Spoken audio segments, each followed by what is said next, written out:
ଅଛି ସେ ଅନେକ ଭିତରୁ ଇଏ ଗୋଟାଏ ମଧ୍ୟ ଏଇଟା ହଉଛି ବଡ କାରଣ।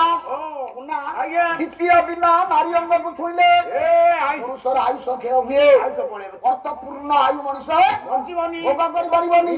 ତୃତୀୟ ଦିନ କିଏ ସହଜ ଅଶୁଦ୍ଧ ନାରୀ ପ୍ରଥମ ନ ଛୁଇଁ ଦ୍ୱିତୀୟ ଦିନ ଛୁଇଁଲେ ଆୟୁ ହାନି ହୋଇ ଇଏ ନଷ୍ଟ ହୁଏ 12 ବ୍ରତ ଯାକ।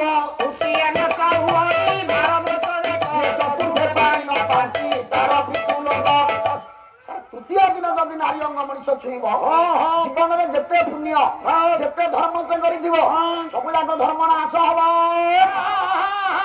12 ବର୍ଷର ପ୍ରତ୍ୟେକ ଲୋକ ଏ କଥାକୁ ଜାଣିବା କଥା ନା। ଯୋଉଟା କଞ୍ଚା ଓଡିଆରେ ଅଛି 12 ବର୍ଷର ତପ ଶୁକୁଆ ପଡେ ନା ନାଲା। ଆଜ୍ଞା ସେଇପଟେ ଯାଏ।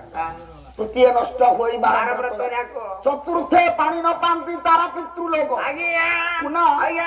ଯଦି ଚତୁର୍ଥ ଦିନ ପୁରୁଷ ନାରୀ ଅଙ୍ଗ ଛୁଏ ଜୀବନରେ ପିତୃ ପୁରୁଷ ତା ହାତରୁ ପିଣ୍ଡ ପାଣି ପାଆନ୍ତି। ମୋ ବୋପାର ପୁରା ଶ୍ରାଦ୍ଧ ଦଉଥିଲି, ଗୋଟେ କାଉ ଛୁଆ ବି ଖାଇଲାନି। କାହିଁକି? अरे जानिकरी जदि भूल करिबु आ फल कोन हबो ना नृसिंह पुराण कहिले कोने पंचम दिन रे नारी पूरे चढ़ी गले पंचम दिन रे नारी पूरे चढ़ी गले एते किछि दोष नाही पृथ्वी बोइले सर एक कथाटा बुझौछि के गाहु ना अत्रि मुनिंगर पत्नी अनसुया सती साधी पतिव्रता बुझौछंती मा पृथ्वी बुझौछंती अनसुया बुझिपाल आज्ञा आज्ञा मां पृथ्वी बुझौछंती अनसुया आपण मान देखिबे मां भगवती पृथ्वी रजवती हुए सारे रजवती होउथिबार पृथ्वी सेतबेले आमे ताकू कोए रज रज आमे रज पर्व पालन करूचे ता ना रज काहे की वर्तमान 90 भाग 95 भाग लोक मु बचाले आसीबो से तो जानि सर ना ना रज कोन पई ना मां पृथ्वी धरित्री रजवती हुए तू जानि जो 3 दिन रज गला ये प्रथम दिन पहली रज पूर्व सजबाज 3 दिन रज सर ता परे ठाकुराणी गाधुआ पंचम दिन ठाकुराणी गाधुआ माने कोन बसुमती स्नान तो पंचम दिन नारी अंग शुद्ध हुए पृथ्वी कहले किंतु मना कले आपण मानकर ओडिया भागवत वेद कले नारी अंग शुद्ध हबनी पंचम दिन पर्यंत नारी रो श्राप होथिबो ताले कोन दिन शुद्ध हबो दिन ना जे नारी रजवती होई जे नारी रजवती होई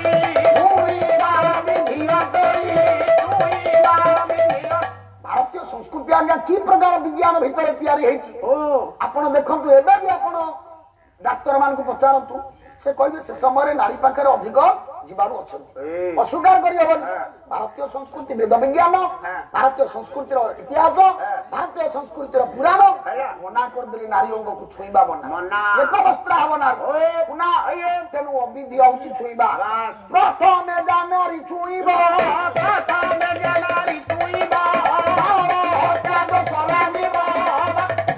बालक को हत्या कले जति पाप प्रथम दिन नारी अंग को छुईले सेति पाप कथा बुझु थारे औसा न जानि कि निया को छुईले कोन निया पड़िबोनी साते देखंतु अर्थ सातटा हुळाहुळी मंगलदायक बोली एककालीन सातटा नारी एकाठी हेकि हुळाहुळी पकांदी चणे सिना पकाय चाउल किंतु हुळाहुळी पकांदी सात जन सातटा हुळाहुळी मा एका बेले के मंगल मा जा भी हो अति कम रे 7 जन अछंती हुळाहुळी दियो मा गो भौणी पाढी करू अछि अली